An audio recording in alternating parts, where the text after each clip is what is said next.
એક નાનકડું સપનું.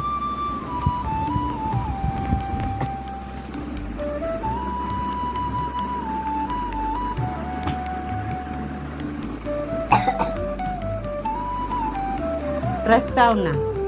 દરેક માનવીના જીવનમાં કંઈક એવું હોય છે જે બીજા લોકો માટે તો સામાન્ય હોય છે, પણ તેના માટે એ દુનિયાની સૌથી મોટી વાત હોય છે. એનું એક નાનકું સપનું. કેટલાક લોકો સપનાને સ્વપ્ન સમજી ભૂલી જાય છે અને કેટલાક તેને હકીકત બનાવવાની જીદ રાખે છે. આવી જ એક નાનકડી જગ્યા અને એક મોટું દિલ ધરાવતા છોકરાની વાર્તા છે.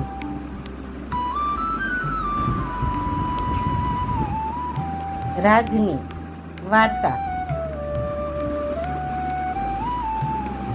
રાજનું બાળપણ એક ખૂણાએ પડેલા ગામમાં પસાર થયું, જ્યાં સ્કૂલ સુધી પહોંચવા માટે પણ 2-3 કિલોમીટર ચાલવું પડતું.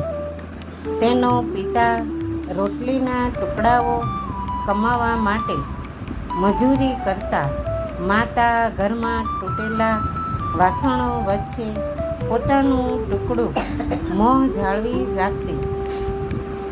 છોકરાઓ રમવા જાય ત્યારે રાજ પુસ્તકો લઈને બેસી રહેતો.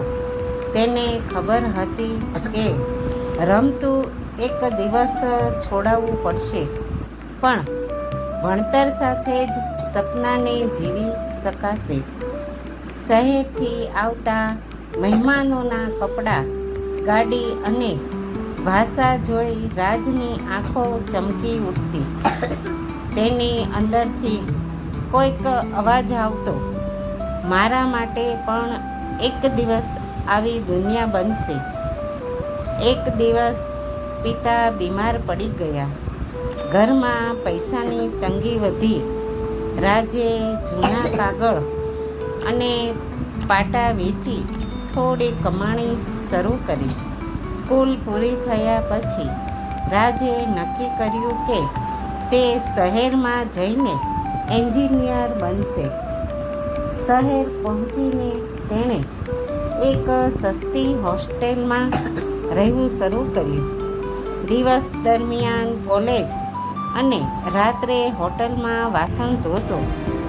દર વર્ષે પરીક્ષામાં ટોપ પર આવતો રહ્યો.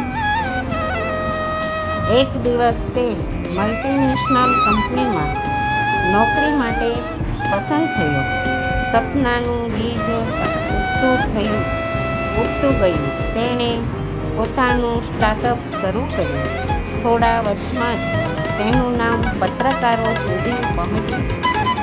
ગામના લોકોને ત્યારે વિશ્વાસ થયો કે રાજ ખરેખર કંઈક જુદું કર્યું છે. ઘણા વર્ષો પછી રાજ પોતાના ગામમાં પાછો આવ્યો. ગામની તૂટી ગયેલી શાળાને નવી ઇમારત આપી. નાની નાની છોકરાઓને લેપટોપ આપ્યા. ગામના વડીલો, જેણે રાજને ક્યારેક નકાર્યું હતું, હવે તેને આશીર્વાદ આપી રહ્યા હતા. એક બાળકે પૂછ્યું, તમે આખરે શાએ બધું હાંસલ કર્યું? રાજ હળવે હસ્યો અને કહ્યું, હું બસ મારી માની વાત માનતો રહ્યો કે સપનાનું કદ ન માપો, એને પૂરું કરવાનું મન રાખો. જો વાર્તા ગમી હોય તો લાઈક અને સબસ્ક્રાઈબ કરવાનું ભૂલશો નહીં.